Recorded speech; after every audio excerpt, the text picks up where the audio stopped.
മരുന്ന് കഴിക്കുന്നവരെല്ലാം മനസ്സിലാക്കണം നമ്മൾ തുടർച്ചയായിട്ട് മരുന്ന് കഴിക്കേണ്ട വരുന്നത്. അത് ജീവിതശൈലി രോഗങ്ങൾക്ക് വേണ്ടിയാണ്.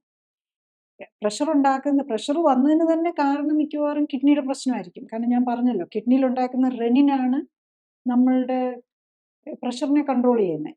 അപ്പം കിഡ്നിയിലേക്ക് ആവശ്യത്തിന് ബ്ലഡ് കിട്ടാതെ വരികയാണ്. കിഡ്നിയുടെ രക്തക്കുഴലുകളിൽ കൂടി ആവശ്യത്തിന് രക്തം ഒഴുകാതെ ഇരിക്കുകയാണെങ്കിൽ, അതായത് GFR കുറയാൻ തുടങ്ങി, അതായത് കിഡ്നിയുടെ ബ്ലഡ് വെസൽസിൽ കൂടെ ഒഴുകുന്ന അതാണല്ലോ കൊളോമറുലാർ ഫിൽട്രേഷൻ റേറ്റ്. നാച്ചുറലി റെനിൻ കൂടും. റെനിൻ കൂടിയാൽ BP കൂടും. അപ്പം നമ്മൾ ഈ മരുന്നായിട്ട് കഴിക്കുന്നത് എന്താ? എല്ലാം ഈ റെനിൻ, ആൻജിയോടെൻസിൻ, ആൾഡോസ്റ്ററോൺ മെക്കാനിസത്തിൽ എവിടെയെങ്കിലും ബ്ലോക്ക് ഉണ്ടാക്കുക ചെയ്യുന്നത്. അപ്പം അതാണ് ആൻജിയോടെൻസിനും അതിൻ്റെയൊക്കെ ഓരോ മരുന്നും ഈ ഒരു മെക്കാനിസത്തിൽ എവിടെയെങ്കിലും ബ്ലോക്ക് ഉണ്ടാക്കും. അല്ലെങ്കിൽ നമ്മുടെ രക്തക്കുഴലുകളെ വികസിപ്പിക്കാനായിട്ട് കാൽസ്യം ചാനൽ ബ്ലോക്കേഴ്സ് വരും. അപ്പം രക്തക്കുഴലുകളെ ചുരുങ്ങുന്നത് കുറയ്ക്കാൻ വേണ്ടിയിട്ട്. അപ്പം എവിടെയെങ്കിലും നമ്മളുടെ മെറ്റബോളിസത്തെ ബ്ലോക്ക് ചെയ്തുകൊണ്ടാണ് എല്ലാ മരുന്നുകളും വർക്ക് ചെയ്യുന്നത്. അപ്പം പിന്നെ എല്ലാ മരുന്നുകളും എക്സ്ക്രീറ്റ് ചെയ്യുകയാണെങ്കിൽ അത് എന്ത് മരുന്ന് നമ്മൾ കഴിച്ചാലും ഇഞ്ചക്ഷൻ എടുത്താലും അതെല്ലാം ലിവറിൽ ചെല്ലും. ലിവർ അതിനെ ഡീറ്റോക്സിഫൈ ചെയ്യും. കിഡ്നി വേണം ആ ഡീറ്റോക്സിഫൈ ചെയ്ത് അതിനെ പുറത്തേക്ക് വിടാൻ. അപ്പം ലിവറിൻ്റെയും കിഡ്നിയുടെയും വർക്ക് ലോഡ് കൂടും.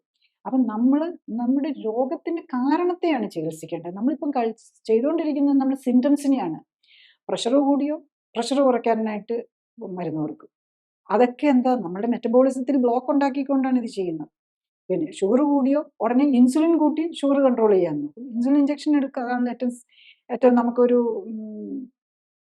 ഒരു ആക്സിഡന്റ് വന്നോ അല്ലെങ്കിൽ ഒരു മുറിവുണ്ടായി അല്ലെങ്കിൽ ഒരു ഓപ്പറേഷൻ വേണ്ടി വന്നാൽ നമ്മളെപ്പോഴും ഇൻസുലിനിലേക്കാണ് മാറുന്നത്. അപ്പോൾ അവിടെ നമ്മൾ ഈ മോർ ഇൻസുലിൻ പുഷ് ചെയ്യുകയാണ് ചെയ്യുന്നത്. നമുക്കറിയാം ഏത് ഹോർമോൺ ആണെങ്കിലും ഇപ്പോൾ തൈറോയ്ഡ് ഹോർമോൺ കൂടുതലായാൽ അതൊരു വലിയ അസുഖമായിട്ട് നമ്മൾ തൈറോയ്ഡ് ഗ്രന്ഥിയെ തന്നെ എടുത്തു കളയും. തൈറോയ്ഡ് ഹൈപ്പർ തൈറോയിഡിസം എന്ന് പറഞ്ഞു കഴിഞ്ഞാൽ അല്ലെങ്കിൽ റേഡിയേഷൻ കൊടുത്ത് റേഡിയോ ആക്റ്റീവ് അയഡിൻ എടുത്ത് ആ ഗ്ലാൻഡിനെ തന്നെ കളയാനാണ് നോക്കുന്നത്, തൈറോയിഡിന്റെ ഹോർമോൺ കൂടിയെന്നും പറഞ്ഞുകൊണ്ട്. അത് ഡേഞ്ചറാണ്. പക്ഷെ നമ്മൾ എന്തുകൊണ്ട് നമ്മൾ ഇൻസുലിൻ കൂടി നിൽക്കുന്നവർക്ക് വീണ്ടും ഇൻസുലിൻ കൊടുക്കുന്നു? അപ്പം അത് അല്ലെങ്കിൽ ഇൻസുലിൻ വീണ്ടും കൂട്ടാനായിട്ടുള്ള മരുന്നുകൾ കൊടുക്കുന്നു.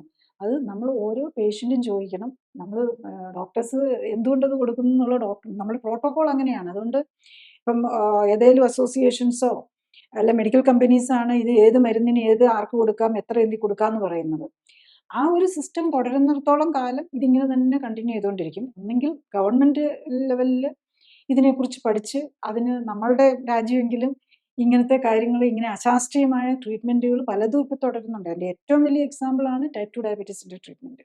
കൂടുതൽ അറിയാൻ ലിങ്ക് ക്ലിക്ക് ചെയ്യുക. കൂടുതൽ വീഡിയോകൾക്കായി സബ്സ്ക്രൈബ് ബട്ടൺ അമർത്തുക.